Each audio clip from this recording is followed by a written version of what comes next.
আজকের মধ্যেই পদত্যাগ করতে পারে রাষ্ট্রপতি মোহাম্মদ শাহাবুদ্দিন। গতকাল বৃহস্পতিবার রাষ্ট্রপতি বঙ্গভবনের ঊর্ধ্বতন কর্মকর্তাদের সঙ্গে বৈঠক করে বিদায়ের প্রস্তুতির কথা জানিয়েছেন বলে সংশ্লিষ্ট সূত্রে কিন্তু জানা গিয়েছে। চিকিৎসার জন্য থাইল্যান্ডে থাকা জাতীয় সংসদের স্পিকার হাফিজউদ্দিন আহমেদ নির্ধারিত সময়ের 2 দিন আগেই শুক্রবার অর্থাৎ আজ দুপুরে দেশে ফিরছেন। স্পিকারের আগাম দেশে ফেরার খবর রাষ্ট্রপতি পদত্যাগের আলোচনাকে আরও জোরদার করেছে, কারণ নিয়ম অনুযায়ী রাষ্ট্রপতি পদত্যাগের পত্র জমা দেন স্পিকারের কাছে, আর নতুন রাষ্ট্রপতি নির্ধারণ হওয়ার আগ পর্যন্ত রাষ্ট্রপতির দায়িত্ব পালন করবেন স্পিকার। দর্শক, দেখছেন যে রাষ্ট্রপতির পদত্যাগের গুঞ্জন কিন্তু দেশ জুড়ে ছড়িয়েছে এবং এই গুঞ্জনে আমরা দেখছি যে সাধারণ মানুষ অনেক আলোচনা কিন্তু করছেন। সব মিলিয়ে রাষ্ট্রপতি পদত্যাগ দ্রুতই হচ্ছে এমনটাই ধারণা করা যাচ্ছে, সেটা আজ হোক বা শনিবারেও হতে পারে। দর্শক, গতকাল দিনভর রাষ্ট্রপতি শাহাবুদ্দিনের সম্ভাব্য পদত্যাগের খবর বিভিন্ন মহলে আলোচিত ছিল। বিএনপি নেতাদের মধ্যেও এ নিয়ে নানামুখী আলোচনা কিন্তু ছিল।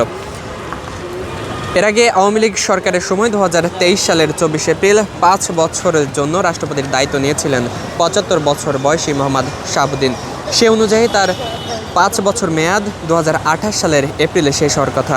এদিকে রাষ্ট্রপতি দপ্তরে একাধিক কর্মকর্তা তারা কিন্তু জানিয়েছেন যে রাষ্ট্রপতি মোহাম্মদ শাহাবুদ্দিন পদত্যাগের ব্যাপারে মানসিক সিদ্ধান্ত নিয়েছেন।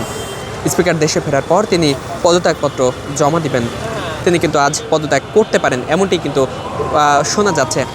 দর্শকের আগে সংসদ সচিবালয় সূত্র জানিয়েছে স্পিকার হাফিজউদ্দিন আহমেদ চিকিৎসার জন্য 19 জুলাই থাইল্যান্ডের রাজধানী ব্যাংককে গেছেন।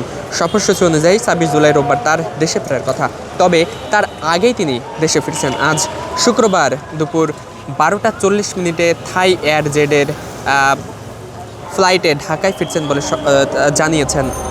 স্পিকারের সফর সংক্ষিপ্ত করার সঙ্গে রাষ্ট্রপতির সম্ভাব্য পদত্যাগের কোনো সূত্র আছে কিনা সেটা কোন সূত্র স্পষ্ট করেনি। তবে সংবিধানের 50(3) অনুচ্ছেদ অনুযায়ী রাষ্ট্রপতি স্পিকারের উদ্দেশ স্বাক্ষরযুক্ত পত্র দিয়ে পদত্যাগ করতে পারেন। 54 অনুচ্ছেদে বলা হচ্ছে, রাষ্ট্রপতির পদ শূন্য হলে কিংবা অনুপস্থিতি, অসুস্থ বা অন্য কোনো কারণে দায়িত্ব পালনে অসমর্থ হলে নতুন রাষ্ট্রপতি নির্বাচন না হওয়া পর্যন্ত স্পিকার রাষ্ট্রপতির দায়িত্ব পালন করবেন। দর্শক, আজই কিন্তু রাষ্ট্রপতি শাহাবুদ্দিন মোহাম্মদ চুপ্পু তিনি কিন্তু পদত্যাগ করতে পারেন এমনটি কিন্তু শোনা যাচ্ছে।